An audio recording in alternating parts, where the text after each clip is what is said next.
Magandang umaga ho sa inyong lahat mga kapatid. Ako po si JDB, ang inyong abang lingkod.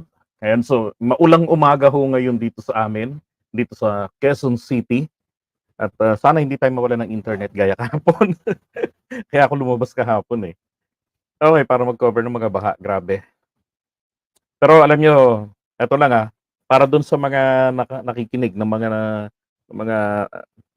ah, nananat na, na ano yun, na nunuya dun sa nabanggit ng ating presidente na 5,500 including the ongoing flood control projects. Okay? Well, alam niyo ho, ako alam niyo naman, 'di ba? Kapag tama palakpakan natin, purihin natin, 'di ba? Pero pagka nakita nating mali, punahin natin. I recognize tong kalokohan ng mga tao ng pangulo na lumabas sa Senate hearing, ang ginawa nila ron sa flood control, no, yung figures na binanggit ng pangulo. Eh, alam niyo naman ipinifeed lang sa pangulo natin yung mga reports nila eh. So ang PCO, ito ginagawa lang nito, kung ano yung info na dadalhin bibigay sa presidente. So hindi nila verify maigi na genuine ba talaga yung mga totoo ba talaga na infrastructure projects, 'di ba? Eh nakita sa Senate hearing, patsi-patsi. Now, this is my point. I recognize the patsi-patsi. Merong pagkukulang dito, may pagkakamali, may ulong dapat gumulong dito ho sa flood control. Okay? Pero ito hong epekto na to, sinasabi nga dati hindi naman binabaha yung ganito, 'di ba? Ngayon dati sabi nga ni ano ni Gatchalian, eh dati hanggang bukong-bukong lang, naging hanggang tuhod. Ngayon hanggang dibdib, ganyan lagpas tao na. Totoo po 'yun. Ibig sabihin po nito ay um, actually early 2000 pa lamang, hindi, estudyante pa lamang po ako, mid-90s pa lamang, pinag-uusapan na ang climate change, hindi ho ba? Ang problema, yung mga nakaraang administrasyon, dinalahat ko sila, hindi po nila sineryoso yung climate change. None of foresaw na ng panahon pa ng matandang Marcos. Di ba? Kaya nga nagkaroon ng flood control program si Apulacay na 4 phases. Ang problema, hindi na ituloy yung sa Parañaque Spillway. Now, going back to the current situation, kung totoo po na mayroong flood control program na nagawa at projects na natapos at naiwan take note, at naiwan ang nakaraang administrasyon, hindi po sana ganito kalala ang inaabot natin sa epekto ng baha, epekto ng bagyo. Ang nangyari ngayon, kada na lang may bagyo, palagi na lang tayong may baha. 'Di ba? So, lumilitaw ka ako, wala talagang nagawa ang nakaraang, yes, literal yung sinasabi ko, wala talagang nagawa na ganoong karami na 11,000, ilan yun? 11,300? Oh, 'di ba? Ang nagawa ng nakaraang administrasyon. Isa lang yung natutuwa ako roon, actually dalawa. Yung Upper Wawa Dam na nakatulong ng malaki para bagyong Karina, yung habagat, at saka yung ngayon, hindi ho talaga magpalubog totally ng Kamaynilaan ng buong Metro Manila at karating probinsya na mabababa. Dahil po nahaharang nito yung tubig. Nakokontrol ang pagbaba ng tubig. 'Di ba? Pero yung sabihin ng 11,000 mahigit, teka muna, kung gano'n karami, bakit ako ang Davao region, lagi pa rin silang binabaha since 1987 na naupo si Duterte. Dinatnan nilang may baha, hanggang ngayon may baha, 'di ba? Ano 'to, paborito nilang ano 'to, ang tawag dito, ano ba 'yun, yung walang kamatayan. Kamatayang program nila is a flood control, tapos wala silang ginagawa. They were flagged sa Davao City, 'di ba, way back 2013 or 2014 na ang laki ng pondo pero ang ginamit nila wala man lamang po sila sa kalahati o 1/4 ng pondo. So anong gagawin doon? Well, the technique is this. So yung nakaraang budget hindi gaanong gagalawin. Makinig kayo hindi gaanong gagalawin. Ito yung technique diyan ng mga hayop ng mga politikong 'to Hindi gagalawin yung budget. Tapos ang gagawin nila ngayon, itatabi nila 'yan para kasi may save. Yun pong nakaka-save, alam ko may batas kasi sila na nilabas na ERAP at hindi pa yan napapawalang bisa ng mga nakaraang administrasyon. Kasi pabor sa mga cabinet secretaries. Yung na-save po nilang pera ng kanilang departamento, they will get 10%. Yung secretaries ha. Oh. Ngayon, ang ginagawa pa nila diyan, hindi nila gagastusin yung current budget. Hihintayin nila yung next year. And then next year, ang gagastusin nila yung budget ng kasalukuyang taon or yung previous year. So ano mangyayari sa budget nung kasalukuyang taon? 'Di ba? Iniipon po nila for savings for what?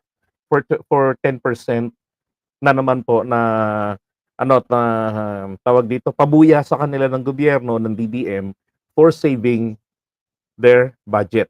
Ganun po ang scam na ginagawa ng mga walang hiyang ito. Kasi nung panahon po ni ERAP, ang pinamana sa kanya ni Ramos noon, austerity. Talagang walang budget, zero talaga ang kaban. So kaya po nakagawa sa ERAP ng ganong klaseng hakbang. Okay? Ngayon, itong flood control, hindi ho ito dapat isisi lamang sa kasalukuyang administration.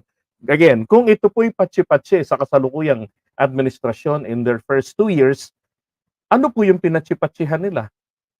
Dapat po yun yung previous administrations tawag dito flood control projects, completed flood control projects. 'Di ba ho ba? 'Di ba ho? Ganun. Oh. Kaya nga kako, kung kaya kapag ako nakakita ng mga post ng mga kumu-question diyan sa 5,500, sabi ko nga salamat sa Diyos na na fact check ng kalikasan na kung paano ginago ng mga taga DPWH, TCO, DENR at MMDA ang ating presidente. At dapat maging lesson to sa ating presidente na ma-realize niya na may mga demonyo sa tabi niya. 'Di ba? May mga buwisit, may mga ginagawang hindi ho tama. Oh, at dapat ay maging mahigpit diyan ang ating pangulo. Okay? Kawawa naman ang presidente natin, siya yung sinisisi.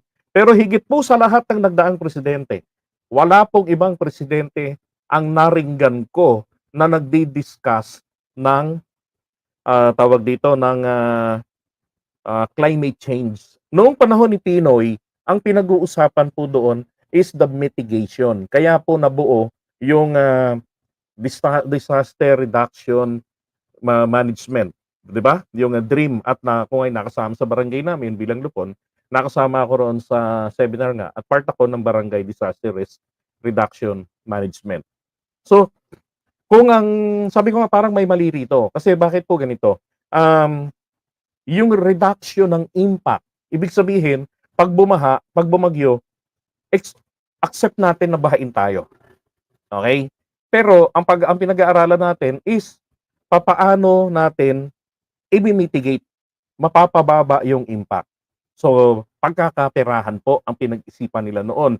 Nagtayo tayo ng mga evacuation centers. Tama? At katunayan, ito side nga po nila misis, hindi ba? Yayamanin tong mga to eh. Mga kamag-anak to ni Ralph Recto sa Batangas. Kasi talagang, kamag-anak talaga nila. Pinsan ng nanay niya. So, meron silang malaking property. Ngayon, isa ko sa mga magkakapatid sa mga biyanan ko, i-donate yung kanyang lote.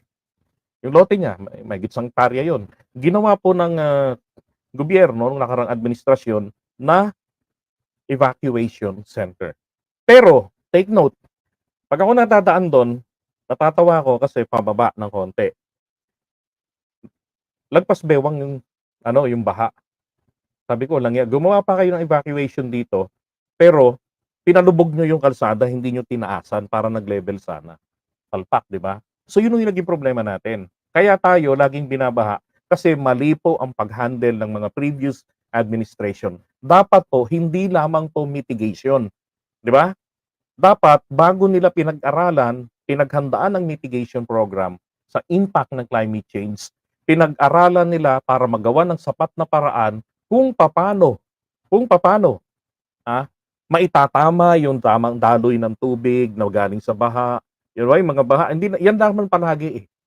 Yung tsunami, 'di ba? Dapat nagkaroon po tayo ng national planning para diyan. Yung plano talaga na kung yung sinasabing blueprint ni Apulacay, ito ay sabihin nating obsolete na sa panahon ngayon dahil hindi ito sinunod So, dapat ito nagkaroon po ng re-study, 'di ba, sa mga probinsya, dapat nagkaroon. Ang nangyari po, na-decentralize ito ng mga previous administration. Kada LGU, kanya-kanyang paggawa ng kanilang flood control. Katulad ng mga riprap sa mga tabing ilog, hindi ba?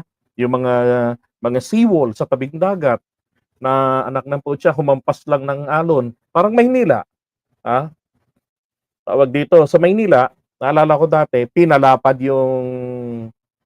bago mag-Duterte, pinalapad yung seawall, 'di ba? Pagpalo ng alon, nilagyan ng mga ng mga pebbles, nilagyan. Ngayon, anong nangyari, paghampas ng alon, naku po, baklas yung mga tipak ng mga pinalitada. 'Di ba? Mali, pinaganda lang, pinagkaperahan. 'Yun ang problema sa gobyerno natin, eh, dito sa Pilipinas. Laging iniisip ng mga nasa gobyerno, paano pagkakaperahan. Kaya nga nung campaign period, tuwang-tuwa ako kay PBBM, eh.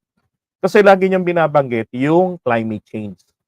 Sabi ko, parang wala yatang mga Pilipino nakakaunawa ng climate change, gano'n. But anyway, importante rito, hindi man nila 'to nauunawaan sa ngayon ng climate change. Importante, ang nasa leadership po ay nauunawaan ang climate change, 'di ba?